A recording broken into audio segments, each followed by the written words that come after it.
BRS పార్టీగా కాంగ్రెస్ పార్టీని ప్రభుత్వాన్ని డిమాండ్ చేస్తూ ఉన్నాం.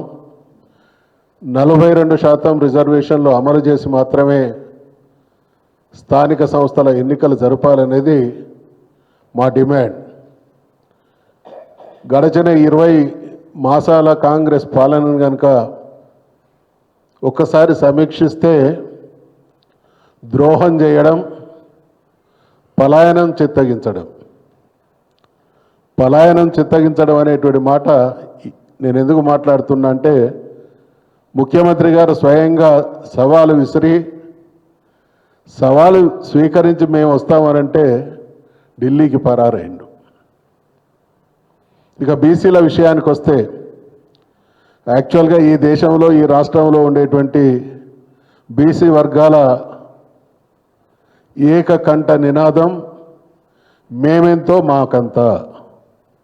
సమాజంలో దామాషా ప్రాతిపదికన మా బీసీ వర్గాలం ఎంత శాతం అయితే ఉన్నామో రాజ్యాధికారంలో అంతే శాతం అవకాశాలు మాకు ఇవ్వాలనేది మా డిమాండ్. కాంగ్రెస్ పార్టీ మాత్రం కామారెడ్డి ఎన్నికల మేనిఫెస్టో రూపేణా చేసినటువంటి డిక్లరేషన్, మేము 42% రిజర్వేషన్లు అమలు చేస్తాం, అనేక రకాలైనటువంటి హామీలు ఇచ్చి ఈ 20 మాసాల కాలం, అంటే ఇక్కడ సాంకేతికంగా ఒక ప్రభుత్వానికి 60 మాసాల సమయం ఉంటే 20 మాసాల సమయం గడిచింది. 5 బడ్జెట్లు ప్రతిపాదించేటువంటి అవకాశం ఉంటే 2 బడ్జెట్లు ప్రతిపాదించబడ్డాయి. పాలనా పరంగా 40% సమయం అయిపోయింది. బీసీలకు ఇచ్చినటువంటి ఏ ఒక్క హామీని కూడా చిత్తశుద్ధితో అమలు చేయడం లేదు. కాబట్టే ముమ్మాటికి డంకా బజాయించి మేము బీసీల తరఫున అనేటువంటి మాట కాంగ్రెస్ ప్రభుత్వం బీసీలకు ద్రోహం చేస్తున్నది. ఇక 42% రిజర్వేషన్లు కులగన్న విషయానికి వస్తే, అధికారంలోకి వచ్చిళ్ళు, వాళ్ళు పవర్ ఎంజాయ్ చేసే మజాలో పడ్డరు.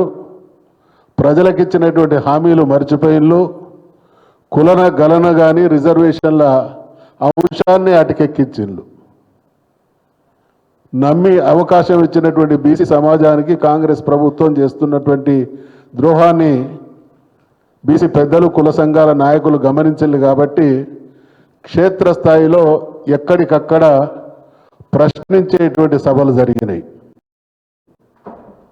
తస్మాత్ జాగ్రత్త అనేటువంటి హెచ్చరికలు పోయినాయి.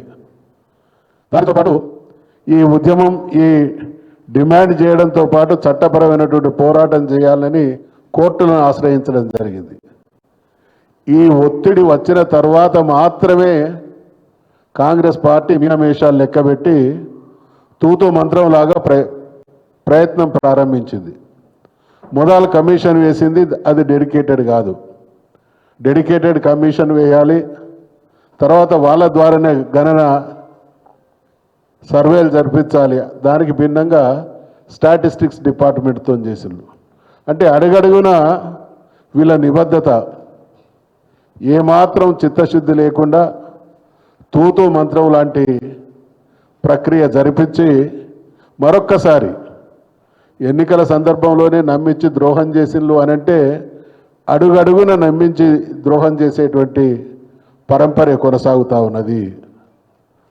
అందుకనే మళ్ళీ మేమందరం డిమాండ్ చేసేది, దీనికి చట్టబద్ధత 42% రిజర్వేషన్లు అమలు చట్టబద్ధత ద్వారా మాత్రమే సాధ్యం. కాబట్టి శాసనసభ, శాసన మండలి అక్కడ మోసమే.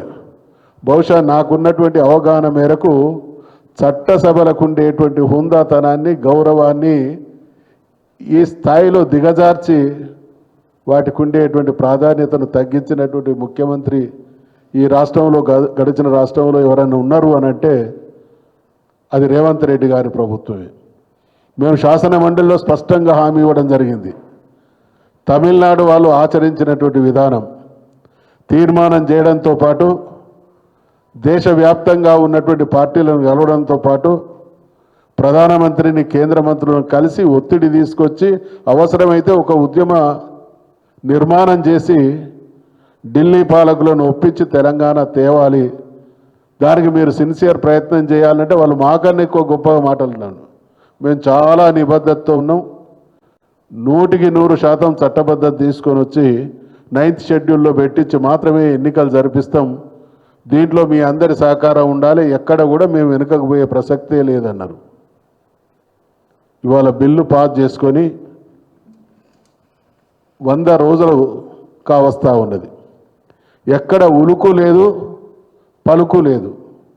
ఇంత ఉలుకు పలుకు లేనటువంటి స్థితిలో సంఘాల వాళ్ళు డిమాండ్ చేస్తున్నా మళ్ళీ మాట మార్చి మడమ తిప్పేటువంటి ప్రయత్నం చేస్తూ ఉన్నారు.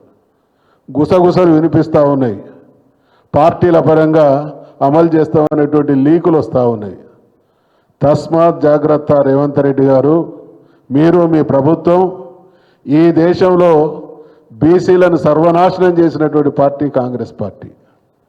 దేశంలోని బీసీలను 2వ శ్రేణి పౌరులుగా దిగజార్చింది కాంగ్రెస్ పార్టీ.